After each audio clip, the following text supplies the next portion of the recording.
ଯାତ୍ରା ଅଭିନୟର ନିହିତ ଉଦ୍ଦେଶ୍ୟ ଓ ଆବିଷ୍କୃତ ବାସ୍ତବତା। କାରଣ ବିନା କାର୍ଯ୍ୟ ନାହିଁ।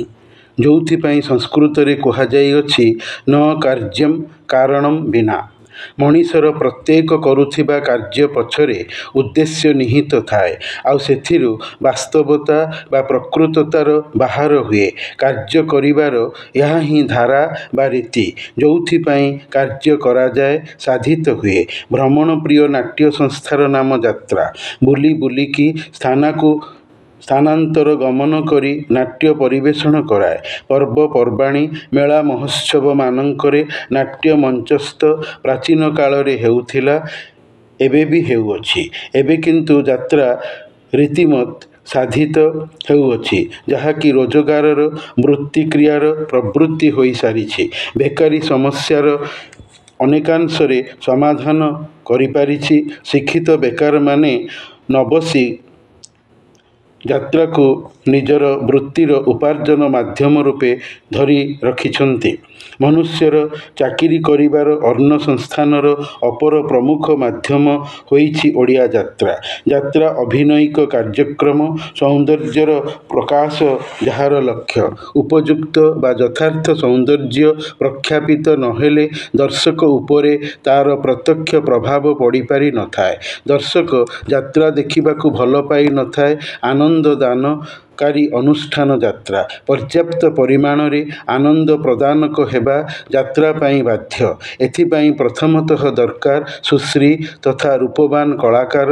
ସୁନ୍ଦର ଚେହେରା, ସୁଗଠିତ ଶରୀର ନଥିଲେ କଳାକାର ଦର୍ଶକ ଆଖିକୁ ଭଲ ଦିଶି ନଥାଏ। ବିଶେଷତଃ ଖଳନାୟକ ବା ଭିଲିଆନ ଚରିତ୍ର ବା ଅଭିନୟକାରୀ ବ୍ୟକ୍ତି ଜଣକ ଶରୀର, ମନ, ବେଶ, ପୋଷାକ ପରିଧାନ, ଅଭିନୟ ଓ ଏହାର ଅଭିବ୍ୟକ୍ତି ପ୍ରକାଶ ଦର୍ଶକୀୟ ରୁଚି ଅନୁକୂଳ ହେଉଥିବା ନିହାତି ଦରକାର। କାରଣ ଖଳନାୟକ ଯାତ୍ରା ନାଟ୍ୟ ଅଭିନୟର ମୋଡ଼ ପରିବର୍ତ୍ତନକାରୀ କୁଶୀଲବ। ସେ ନକାରାତ୍ମକ ବା ନେଗେଟିଭ୍ କାର୍ଯ୍ୟକଳାପ କରିବ।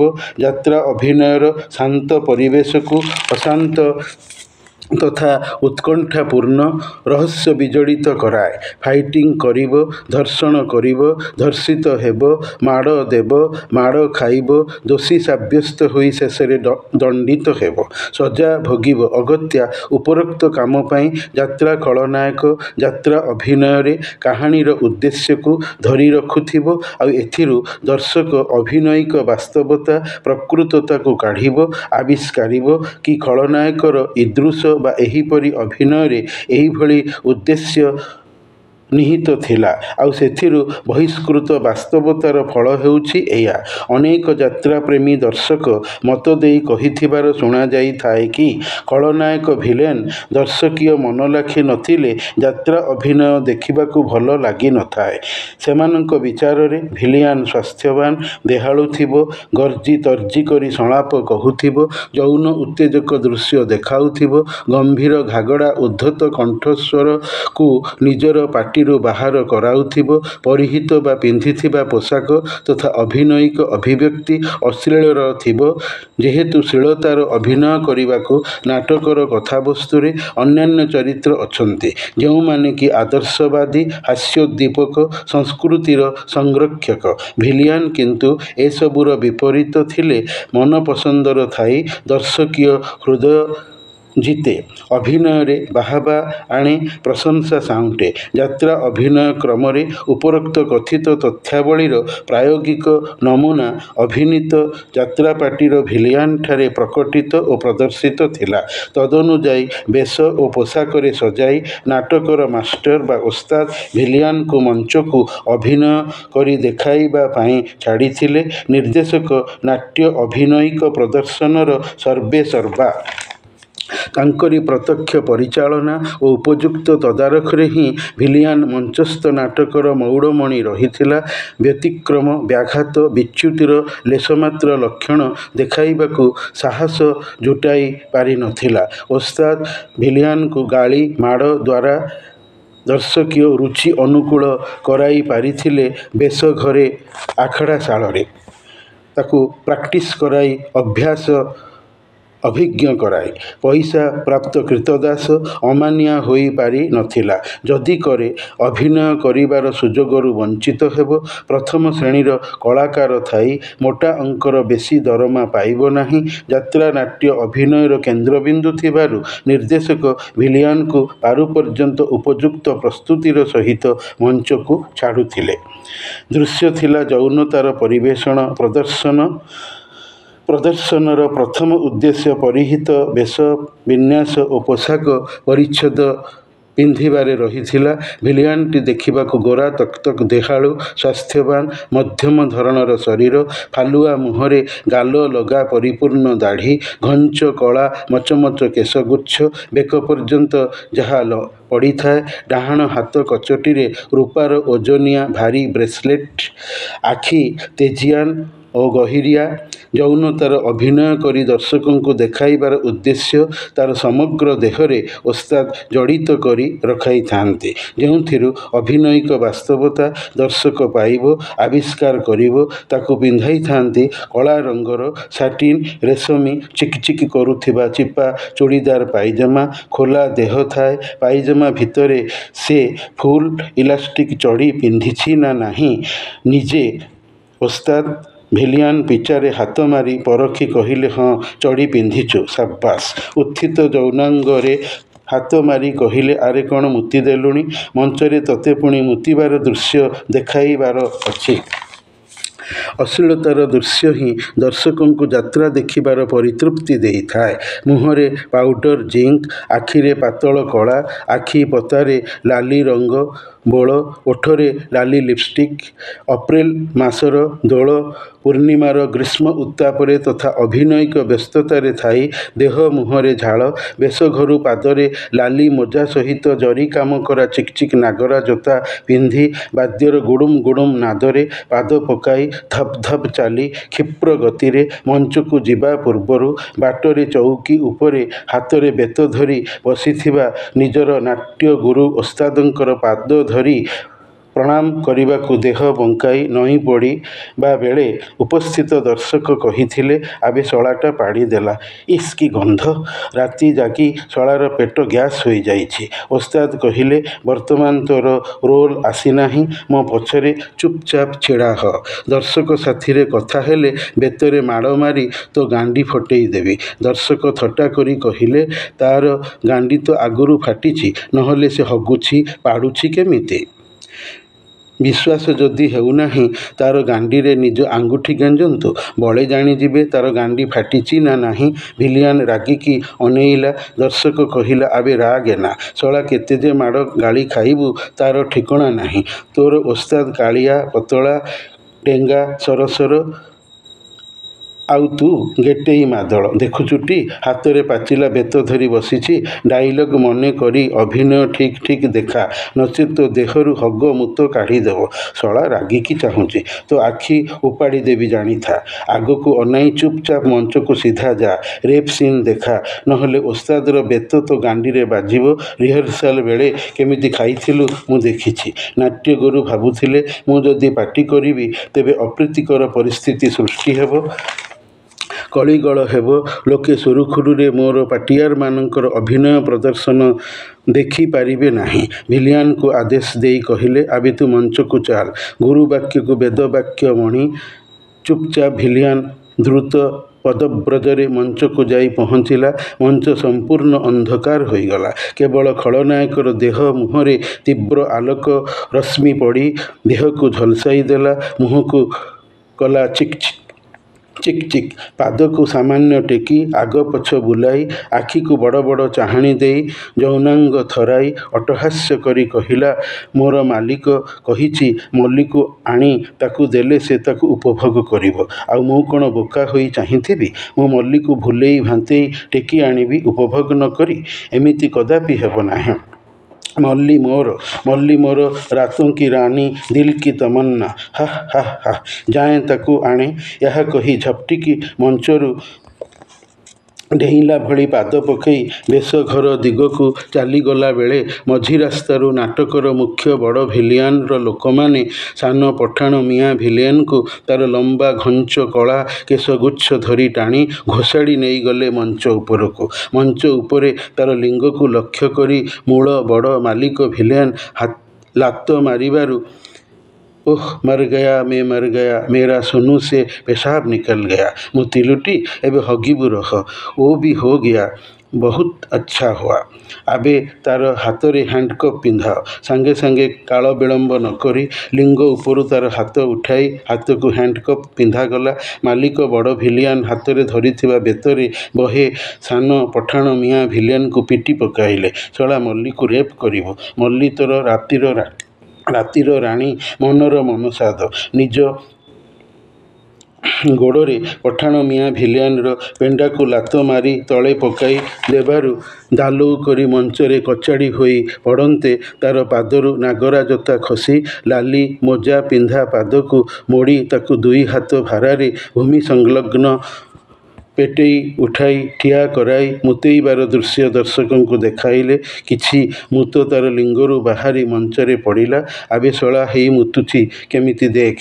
तापरे ताकू ऊपर मुहां चित कराई पकाई लोकों को बाड़ी देले छुरी देले कहिले तार लिंग काटी ताकू खतना करा नपुंसक कराई दियो गांडी रे बाड़ी गेंज शला को जंत्रणा रे छटपट करा जाणु मालिक सहित पंगा लगाइबार परिणाम। जणे छुरी रे तार लिंग काटिबार भंगी देला आउ जणे गोईठा माड़ दे गोड़ पाद टेकाई गांडी रे बाड़ी गेंजिला। विकटाल गर्जन छाड़ू थाए पाटी को टेप दे चुप करागला। मुहरे कला ढांकुणी घोड़ाई बेक दबाई तलको नुआई मझिरे रखाई पिचारे माड़ दे आबे चलाचाल मालिकर गोदाम घरे अंधारिया कोठरी रे बंदी होई भोक उपासरे पड़िबो। बेश घर को चली जाउथिबा बेले दर्शके ताली मारी पाटी करी कहूथांती नाच सारे शला को बढ़िया तालीम दे मंचरे अभिनय कराइले वेल डन। दर्शक ठारू ओस्ताद टंका पुरस्कार पाइले बाहा बाहा साउंटिले। भिलियनर देह पिचाकू लोक माने श्रद्धारे आउंसी देउथांती किंतु विचार अश्लील अपमानकर अभिनयर यौन उत्तेजक निहित उद्देशित भूमिका को वास्तव रूप देला वेतनभोगी कर्मचारी कुशीलभ थिबा कारणर लज्जा संकोच को विसर्जित करे नहले अभिनय प्रदर्शन दर्शक ग्राह्य होई नथांता। उद्देश्य जदि वास्तव नथांता जेउथि को अभिनेता निरूपाय ताकू यात्रा रे चाकरी मिली से दरमा नेउछि अभिनय से चॉइस खोजी पारिबो नाही मना करि पारिबो नाही जे मु एभली अश्लील अभिनय करिवि नाही। जदि खोजे बा प्रतिवाद करे तेबे अभिनय वंचित हेब अभिनेता बनी पारिबो नाही। अन्यथिरे अभिनय करि पारे हेले यात्रा रे करि पारिबो नाही जेउथिरे बेसी दरमा अछि। पुणी से भिलियन नामी दामी कलाकार यात्रा अभिनय रे यौनता प्रदर्शनर उद्देश्य रखी पठाण मियाँ भिलियन रोलकारी अभिनेता को तदनुଯାୟୀ बेश पोशाक सजाई निर्देशक मंच को छाड़ी वास्तवतार आविष्कार खोजी पाइबाकू उपयुक्त निर्वाह न कले अबा त्रुटिपूर्ण अभिनय देखाइले यात्रा दलर ड्रामा डायरेक्टर बदनाम हेब और अभिनेता गाली माड़ खाइब बेश घरे कारण चुक्तिबद्ध थिबा कारणर यात्रा प्रवेशता बाध्यतार नुहे इच्छाकृत अभिनिवेश बा मनोजोग कला किणा कला देखा व्यापार सृजनशील शिल्प प्रतिष्ठान दर्शक निज निज भितर कथा हेउथांती ड्रामा सारे डायरेक्शन रे ओडिया संगीत नाटक एकाडेमी डिग्रीधारी शिक्षित नाट्य निर्देशक 20 वर्षर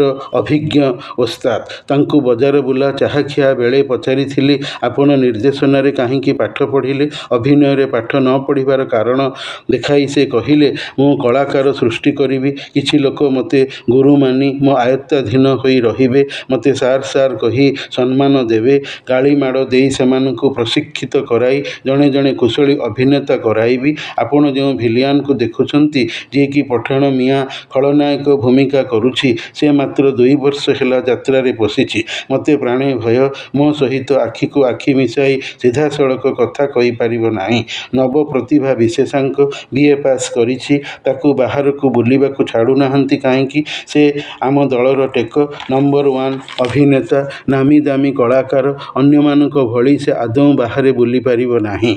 मु ताकू एभली स्वाधीनता देई नाही यहा मोर ता पई श्रृंखला प्रतिबंधक। पार्टी मालिक मध्य मना करिछ ଚାହୁଁଛନ୍ତି ତାକୁ ବାହାରକୁ ଛାଡ଼ିବାକୁ। ଦର୍ଶକେ ତାକୁ କେବଳ ଅଭିନେତାରେ ଦେଖିବେ, ସାଧାରଣ ବେଶ ପୋଷାକରେ ଥାଇ ଦେଖିବେ ନାହିଁ। ବଜାର ବୁଲିବାରେ ଦେଖିବେ ନାହିଁ, ବଜାର ବୁଲାରେ ଦେଖିପାରିବେ ନାହିଁ। ତା'ର ଇଚ୍ଛା ଆମ ହାତରେ ଅଛି, ତା'ର ନିଜ ପାଖରେ ନାହିଁ। ଆମର ଇଚ୍ଛା ହେଉଛି ଆମେ ତା ସାଥିରେ ଟିକେ କଥା ହେବୁ। କ'ଣ ଅନୁମତି ଦେବେ? ଅନୁମତି ଦେବି ନାହିଁ। ତା ବିଷୟରେ ଯାହା ପଚାରିବା କଥା ଆପଣ ମୋତେ ପଚାରି ପାରନ୍ତି, ମୁଁ କହିବି। ସେ କଳାର କିଣା ଚାକର, ସେ ଗୋଟେ କ'ଣ କହିବ? ମୁଁ ପାର୍ଟିର ସ୍ଥାୟୀ ନିର୍ଦ୍ଦେଶକ, ଅବଶ୍ୟ ଅନ୍ୟତ୍ର ନିର୍ଦ୍ଦେଶନା ଦେଉଛି, ତେବେ ସେଠି ଉପସ୍ଥିତ ରହୁନାହିଁ। ଅଭିନୟ ବେଳେ ଯେମିତି ଏଠି ରହୁଛି। ୟାର ପୂର୍ବ ଅଭିନୟିକ ଅଭିଜ୍ଞତା ଅଛି ମୋ ପାଖରେ। ମୋର ନିର୍ଦ୍ଦେଶନା କାମ କରେ, ଅଛି କି ନାହିଁ ଜାଣିନାହିଁ। ମୁଁ ମୋର ନିର୍ଦ୍ଦେଶିତ ନାଟକର ସର୍ବେସର୍ବା। ତା'ର ମତାମତ ପରାମର୍ଶ ମୋ ପାଇଁ ବିଚାର ସାପେକ୍ଷ ନୁହେଁ, କିମ୍ବା ମୁଁ ଲୋଡ଼େ ନାହିଁ। ତା'ର ରାଜିପଣକୁ ଚାହେଁ, ଅରାଜି ହେବାକୁ ନୁହେଁ। ଯେଉଁଦିନ ମୋ ଇଚ୍ଛା ଅନୁଯାୟୀ ଅଭିନୟ କରିବାକୁ ଅରାଜି ହେବ, ସେହିଦିନ ପାର୍ଟି ଛାଡ଼ିବ। କୌଣସି ଦଳରେ ଚାକିରି କରିପାରିବ ନାହିଁ। କାରଣ ଗୁରୁଙ୍କୁ ଗୁରୁ ବୋଲି ମାନୁନାହିଁ। ମନମର୍ଜି କରୁଛିର ମିଥ୍ୟା ଅପବାଦ ଦେଇ ଅଭିନୟରୁ ବଞ୍ଚିତ କରାଇଦେବି। ଓଡ଼ିଶାର ସବୁ ନାଟ୍ୟ ଦଳରେ ମୋର ଭଲ ପ୍ରବେଶ ଅଛି। ସବୁ ଯାତ୍ରା ନିର୍ଦ୍ଦେଶକ ମୋର ଚିହ୍ନା ଜଣା। ଟୋକା ଅଭିନେତା ହୋଇ ଆସିଛୁ, ଓସ୍ତାଦଠୁ ବଳିଯିବୁ, ସୁପରସିଡ୍ କରିଯିବୁ, ଆଉ ମୁଁ ସହିପାରିବି ନାହିଁ। ମୋରି ହାତର ଛେଚାପିଟା ମାଟି ପିଣ୍ଡୁଳା। ପୂର୍ବ ରାତିରେ ଓସ୍ତାଦଙ୍କ ସେଇ ଛେଚାପିଟା ମାଟି ପିଣ୍ଡୁଳାଟି ଜଣେ ଛଳନାକାରୀ ବାସର ରାତିର ସ୍ୱାମୀ ଭୂମିକାରେ ଆସି ମଞ୍ଚରେ ପହଞ୍ଚି ଦେହରେ ଚୁଡ଼ିଦାର ପାଇଜାମା ଓ ପଞ୍ଜାବୀ ସୁଟ୍, ପାଦରେ ଲାଲି ମୋଜା ସହିତ ଚିକ୍ ଚିକ୍ ନାଗରା ଜୋତା, ଆଗରେ ନବପରିଣୀତା ସ୍ତ୍ରୀ, ପଛରେ ନିଜେ ଥାଇ ମଞ୍ଚରେ ପଡ଼ିଥିବା ପିଣ୍ଡି ଉପରେ ପତ୍ନୀଙ୍କୁ ମାଂସାଳ ଜଙ୍ଘରେ ବସାଇ ଚୁମା ଦେଇ ଓଢ଼ଣା ଖୋଲି ପ୍ରିୟା ଦର୍ଶନ, ପ୍ରିୟାଠାରୁ କ୍ଷୀର ଗ୍ଲାସ ପାନ ପରେ ଉପର ମୁହଁରେ ଚିତ୍ ହୋଇ ଉତ୍ଥିତ ଯୌନାଙ୍ଗ ଦେଖାଇ ଟାଣି କରି ସ୍ତ୍ରୀକୁ ନିଜର ଦେହାଳୁ ଦେହରେ ପକାଇଲେ। ସ୍ତ୍ରୀ ସ୍ୱାମୀର ଉପରେ ଶୋଇ ସ୍ୱାମୀଙ୍କ ପାଦରୁ ନାଗରା ଜୋତାକୁ ନିଜ ପାଦର ବୁଢ଼ା ଆଙ୍ଗୁଠିରେ କାଢ଼ି ସ୍ୱାମୀର ପେଟ ଛାତିରେ ହାତ ବୁଲାଇ ପ୍ରେମମତ୍ତ ଥିଲାବେଳେ ହଠାତ୍ ପଞ୍ଜାବୀ ପକେଟରେ ମୋବାଇଲ ବାଜି ଉଠନ୍ତେ, ଫୋନରୁ ନିଜ ରକ୍ଷିତାର ସ୍ୱର ଶୁଣି ସ୍ତ୍ରୀକୁ ନିଜ ଦେହର ବନ୍ଧନରୁ ଓଟାରି ବାହାରି ନାଗରା ଜୋତା ପିନ୍ଧି ବାହାରନ୍ତେ, ସ୍ତ୍ରୀ ସ୍ୱାମୀର ଜଙ୍ଘ ପାଦ ଧରି କାନ୍ଦି ଗୁହାରି କରିବି ନିସ୍ତାର ପାଇଲେ ନାହିଁ। ଛିଞ୍ଚାଡ଼ି ଯାଉଥିବା ବେଳେ ହଠାତ୍ ପୋଲିସ ହାବୁଡ଼ରେ ଲୁଟ୍ ମାମଲାରେ ପଡ଼ି ହାତରେ ବେଡ଼ି ପିନ୍ଧାଇ ପଞ୍ଜାବୀ ଟେକି ଅଣ୍ଟାରେ ଦଉଡ଼ା ବନ୍ଧାଇ ଧକ୍କା ମାରି ଥାନା ଅଭିମୁଖେ ନିଆଗଲା। ଥାନାରେ ପହଞ୍ଚି ସାରିଲା ପରେ ଦେହରୁ ପଞ୍ଜାବୀ ବାହାର କରାଯାଇ ଥାନା ହାଜତ ଭିତରେ ନିର୍ଦ୍ଦୟତାର ସହିତ ପେଲି ପକାଗଲା। ରାତିରେ ହାଜତ ଭିତରୁ ହ୍ୟାଣ୍ଡକପ୍ ଲାଗିଥାଇ ବାହାରକୁ ଆଣି ଜେରାକୁ ଖାତିର ନ କରିବାରୁ ଛାଟ ପାହାର ବିଧା ଗୋଇଠା ଖାଇବା ସତ୍ତ୍ୱେ ବି ପାଟିରୁ ଯେତେବେଳେ ଦୋଷ ଓଗାଳା ଯାଇପାରିଲା ନାହିଁ। ଫୁଲ ଚଢ଼ିଥାଇ ପରିହିତ ଧଳା ସାଟିନ ରେଶମୀ ଚିକ୍ ଚିକ୍ କନାର ଚିପା ଚୁଡ଼ିଦାର ପାଇଜାମା, ଲାଲି ମୋଜା ପିନ୍ଧା ମାଉଁସିଆ ପାଦ ଜଙ୍ଘକୁ ଗୋଇଠା ମାଡ଼ ଦିଆଯାଇ ମଳଦ୍ୱାରରେ ବାଡ଼ି ଗେଞ୍ଜା ଲଙ୍କାଗୁଣ୍ଡ ବୋଳ ଦିଅନ୍ତେ ଅସ୍ତବ୍ୟସ୍ତ ହୋଇ ପାଟିରେ ଟେପ୍ ଦ୍ୱାରା ମୁହଁ ସିଲ୍ ଥିବାରୁ ଗଁ ଗଁ ଧ୍ୱନିରୁ ଇସାରାରେ ପୋଲିସ ବୁଝିଲା ଶଳା ପିନ୍ଧା ଚଡ଼ିରେ ହଗି ଦେଇଛି। ସିଲ୍ ମୁହଁରେ ହାତ ଦେଇ ଇସାରା ଦେଲା, ପାଟି ଖୋଲିଲେ ସତ କହିବ। ଲଙ୍କାଗୁଣ୍ଡ ଜ୍ୱାଳା ଅପରାଧୀ ତୁଣ୍ଡରୁ ଦୋଷ ସ୍ୱୀକାର ପାଇସାରିଲା ପରେ ପାଇଖାନାକୁ ନେବା, ହାତରୁ ହ୍ୟାଣ୍ଡକପ୍ ଖୋଲି ଦେବାରୁ ନିଜ ହାତରେ ପ୍ରଦତ୍ତ ଲଙ୍କାଗୁଣ୍ଡ ଶୋଧନର ଯାବତୀୟ କାର୍ଯ୍ୟ ସଂଳାପ ଦ୍ୱାରା ଦର୍ଶକେ ପାଇଲେ ଇଦୃଶ ଯାତ୍ରା ଅଭିନୟର ଉଦ୍ଦେଶ୍ୟ। ଆଉ ତହିଁରୁ ନିର୍ଗତ ଅଭିନୟିକ ବାସ୍ତବତା ହେଲା, ଦୋଷ ମାନିବା ଅପରାଧୀ ପକ୍ଷେ ଅସହଜ ହେବାରୁ ପୋଲିସର ଦଣ୍ଡିତ କଠୋରତାର ଅବସ୍ଥିତିକ ଆବିଷ୍କୃତି। ଅଭିନୟ ଉପଭୋଗ୍ୟ ନିମିତ୍ତ, ଅଭିନେତାର ସାଧନ ପ୍ରଣିଧାନ ଯୋଗ୍ୟ।